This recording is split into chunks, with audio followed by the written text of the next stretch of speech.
ശ്രീ വസന്ത് തെങ്ങുംപള്ളി, നോക്കൂ, ഭീകരാക്രമണം എന്നത് പൂർണ്ണമായും ചെറുക്കുക സാധ്യമാണോ എന്നൊരു ചോദ്യമുണ്ട്. നമുക്കറിയാം, അങ്ങേയറ്റം സുരക്ഷ അവകാശപ്പെടുന്നവർക്ക് ഒപ്പം തന്നെ വികസിത രാഷ്ട്രങ്ങൾക്കൊന്നും ഭീകരാക്രമണത്തെ പൂർണ്ണമായും തുടച്ചു നീക്കാൻ കഴിഞ്ഞിട്ടില്ല. അപ്പോൾ ഇന്ത്യയും അതിൽ നിന്ന് ഒരു എക്സെപ്ഷൻ അല്ല. അത്തരം ആക്രമണങ്ങൾ തടുക്കാനുള്ള ശ്രമങ്ങൾ നടക്കുന്നുണ്ട്. പക്ഷേ പൂർണ്ണമായും അതിനെ തടുക്കുക സാധ്യമുള്ളതല്ല എന്നിരിക്കെ ഇത്തരം സന്ദർഭങ്ങളിൽ ഒരുമിച്ച് നിൽക്കുകയും ഭീകരതയ്ക്കെതിരെ യോജിച്ച പോരാട്ടം നടത്തുകയുമല്ലേ ഉത്തരവാദിത്തപ്പെട്ട രാഷ്ട്രീയ പാർട്ടികൾ ചെയ്യേണ്ടത്? ഇവിടെ നോക്കൂ, മല്ലികാർജുൻ ഖാർഗെ ഉൾപ്പെടെയുള്ളവർ വലിയ വിമർശനങ്ങളുമായി സർക്കാരിനെ പ്രതിരോധത്തിലാക്കുന്ന തരത്തിൽ സുരക്ഷാ വീഴ്ച ചൂണ്ടിക്കാട്ടി സുരക്ഷാ ആരോപണങ്ങൾ ഉന്നയിച്ചുകൊണ്ട് രംഗത്ത് വരുന്നു.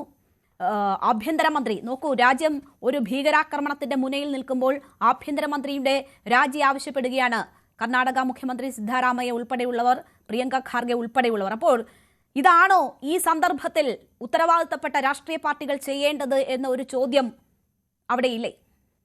അല്ല, ഇതിനു മുമ്പ് ഉത്തരവാദിത്തപ്പെട്ട രാഷ്ട്രീയ പാർട്ടി ഇത്തരം കാര്യങ്ങളിൽ എന്താണ് ചെയ്യേണ്ടതെന്ന് BJP നമുക്ക് കാണിച്ചു തന്നിട്ടുണ്ട്. മുംബൈ ഭീകരാക്രമണത്തിന്റെ സമയത്ത് ആ ആക്രമണം ഉണ്ടായി രണ്ടാമത്തെ ദിവസം ഗുജറാത്തിൽ നിന്ന് ഫ്ലൈറ്റ് പിടിച്ചു മുംബൈയിൽ അതേ ഹോട്ടലിന്റെ ഫ്രണ്ടിൽ വന്ന് അന്നത്തെ UPA സർക്കാരിനെതിരെ ഘോരം പ്രസംഗിച്ച നരേന്ദ്രമോദിയുടെ എക്സാമ്പിൾ, നരേന്ദ്രമോദിയുടെ ഉദാഹരണം നമ്മുടെ മുമ്പിൽ ഉണ്ട്.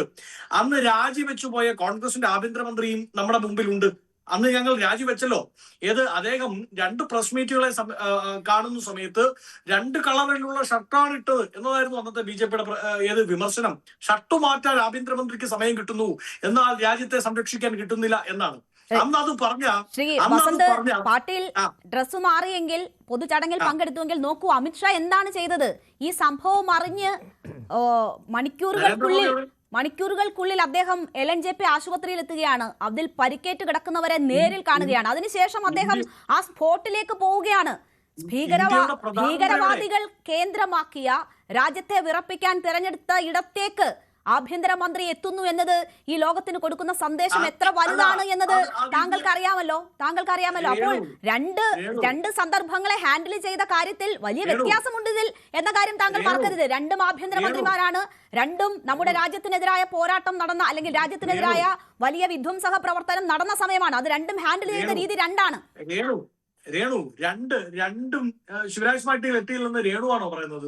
ന്യൂസ് 18 കേരള ആണെന്നില്ല, ന്യൂസ് 18 ഇന്ത്യ ഉണ്ട്. നിങ്ങളുടെ ആർക്കൈവ്സ് എടുത്ത് നോക്കണം. ബോംബെയിൽ ശിവരാജ് പാട്ടീൽ എത്തിയിട്ടുണ്ടോ ഇല്ലയോ എന്ന്, എന്നിട്ട് വേണം സംസാരിക്കാൻ. ഞാൻ അതല്ലല്ലോ പറഞ്ഞത്. വസ്ത്രം മാറി അദ്ദേഹം പരിപാടിയിൽ പങ്കെടുത്ത സാഹചര്യമല്ല, അദ്ദേഹം എത്തിയില്ല എന്ന് ഞാൻ പറഞ്ഞില്ലല്ലോ. നെഞ്ചളവുള്ള പ്രധാനമന്ത്രി എവിടെ രേണു? 52 ഇഞ്ചിന്റെ നെഞ്ചളവുള്ള പ്രധാനമന്ത്രി എവിടെ? എന്താ ഭൂട്ടാൻ സന്ദർശനം ക്യാൻസൽ ചെയ്ത് തിരിച്ചിട്ടാണ് പ്രധാനമന്ത്രിക്ക് തോന്നാത്തത്? ഇനി എനിക്ക് മുമ്പ് സംസാരിച്ച BJPയുടെ പ്രതിനിധി പറഞ്ഞു, ഈ രാജ്യത്ത് നരേന്ദ്രമോദി വന്നതിന് ശേഷം 3 അറ്റാക്കേ ഉണ്ടായിട്ടുള്ളൂ. എനിക്ക് അങ്ങനെ അറ്റാക്കുകളുടെ കണക്കെടുക്കുന്നതിന്റെ അത് വലിയ താല്പര്യമുള്ള ഒരാളായിരുന്നില്ല. എങ്കിൽ പോലും അദ്ദേഹം അത് പറഞ്ഞ സ്ഥിതിക്ക് ഞാൻ പറയാം, 3 അല്ല.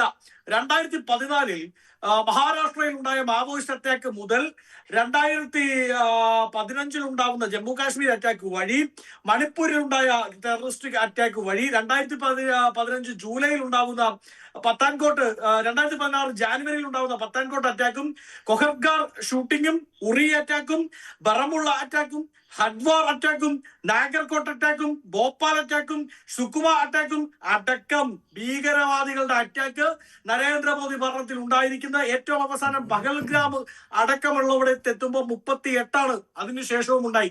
ടോട്ടൽ 40ഓളം അറ്റാക്കുകൾ ഈ സർക്കാരിന്റെ കാലത്ത് ഉണ്ടായി. എന്നിട്ട് അവര് പറയാം 3 ഉണ്ടായുള്ളൂ.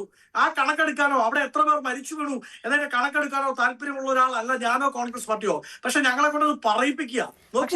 ഞങ്ങളുടെ സർക്കാർ, വസന്ത്, നമുക്കറിയാമല്ലോ 2014 മുൻപുള്ള ഒരു സാഹചര്യം നോക്കിയാൽ നമ്മുടെ പ്രധാന നഗരങ്ങൾ ലക്ഷ്യമിട്ടുകൊണ്ട് അടിക്കടി ഭീകരാക്രമണം ഉണ്ടായിട്ടുണ്ട് എന്നതൊരു വസ്തുതയാണ്. അതിൽ കുറവ് വന്നിട്ടുണ്ട് എന്നതും ഒരു വസ്തുതയാണ്. ഇനി എത്ര തർക്കിച്ചാലും ഏതൊക്കെ ഇത്തരം റിപ്പോർട്ട് ചെയ്യപ്പെട്ടുള്ള സംഭവങ്ങൾ ഭീകര ആക്രമണമാക്കിയെടുത്താലും രാജ്യത്ത് അത്തരം ഒരു മാറ്റം ഉണ്ടായിരുന്നു എന്നതൊരു വസ്തുതയാണ്.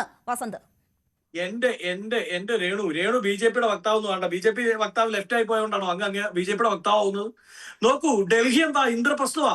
രാജ്യത്തിന്റെ ആത്മാഭിമാനം കുടികൊള്ളുന്നത് ഡൽഹിയിലാണ്. ആ ഇന്ദ്രപ്രസ്ഥ ആക്രമണം ഉണ്ടായാൽ അവിടെ ഇനി എന്ത് പറഞ്ഞ് ന്യായീകരിക്കാനാ? വേറെ എവിടെയാ ഇനി അറ്റാക്ക് ഉണ്ടാവേണ്ടത്? രാജ്യത്ത് MP മാർ, കേന്ദ്രമന്ത്രിമാർ, മന്ത്രിമാർ, സംസ്ഥാനത്തെ വിവിധ ഹൗസുകൾ, ഭരണശിലാ കേന്ദ്രം, ആ ഭരണശിലാ കേന്ദ്രത്തിൽ അറ്റാക്ക് ഉണ്ടായി. എന്താ ഇവിടുത്തെ സർക്കാരിന്റെ നിലപാട്? ഇനി ഇതിന് തൊട്ട് മുമ്പ് ഉണ്ടായ അറ്റാക്ക് ഉണ്ടല്ലോ, ആ അറ്റാക്ക് ഉണ്ടായിട്ട് എത്ര കാലമായി? അവിടുത്തെ പ്രതികളെ പിടിക്കാൻ സാധിച്ചിട്ടുണ്ടോ? ആരൊക്കെയാണ് ആ കേസിൽ പ്രതികൾ? കേന്ദ്ര സർക്കാരിന് അതിന്റെ ഉത്തരം പറയാനുണ്ടോ? ഇല്ല.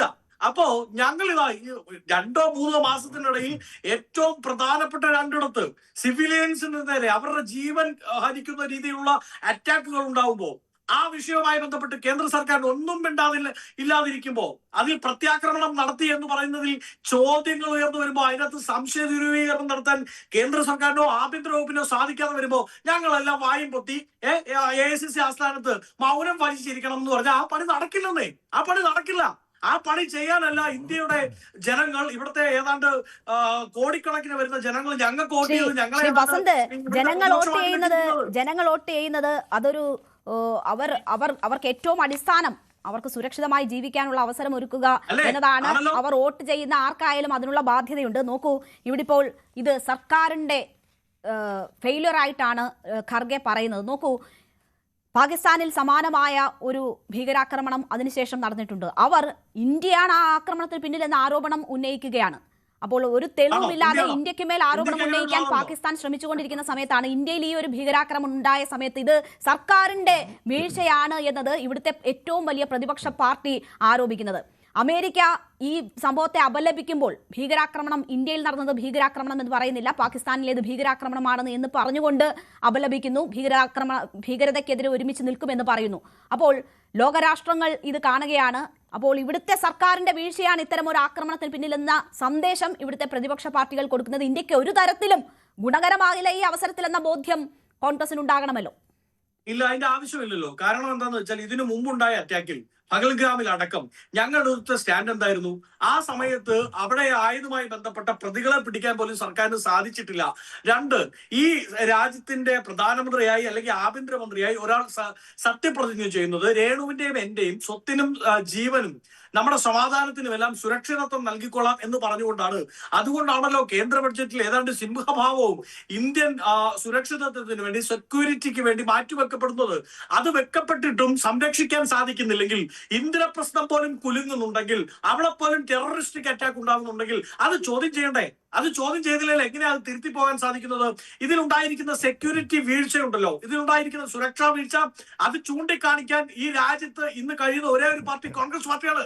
ഞങ്ങളല്ലാതെ വേറെ ആര് പറയും? നിങ്ങളടങ്ങുന്ന മാധ്യമങ്ങൾ, ഞാൻ രേണുവിനെ അടക്കം അതിൽ ചേർക്കുകയാണ്, നിങ്ങളടങ്ങുന്ന മാധ്യമങ്ങൾ മോദി സ്തുതി പാടിക്കൊണ്ടിരിക്കുകയാണ്. അയ്യോ, ഇപ്പൊ നമ്മളൊന്നും മിണ്ടരുത് എന്ന് പറഞ്ഞാൽ ഇനി എപ്പോ മിണ്ടും രേണു? ഇനി എപ്പോഴാ മിണ്ടട്ടെ? മോദിയാണ് ഒരു ഭീകരാക്രമണത്തിന്റെ പക്കൽ നിൽക്കുമ്പോഴാണോ ഈ ഇത്തരം സർക്കാരിന്റെ പരാജയമാണ് അത് എന്നതുൾപ്പെടെയുള്ള കാര്യങ്ങൾ പറയുന്നതും ചോദിക്കുന്നത് മോദി സ്തുതിയാണ് എന്ന് എനിക്ക് തോന്നുന്നില്ല. ശ്രീ വസന്ത്, നിങ്ങൾ കാര്യം എന്താണെന്നറിയോ? പഹൽഗ്രാമിൽ ഉണ്ടായ പാവപ്പെട്ട മനുഷ്യരുടെ ജീവൻ, പഹൽഗാമിൽ ആക്രമണം ഉണ്ടായപ്പോൾ ഈ സമീപനമാണോ കോൺഗ്രസ് സ്വീകരിച്ചത്?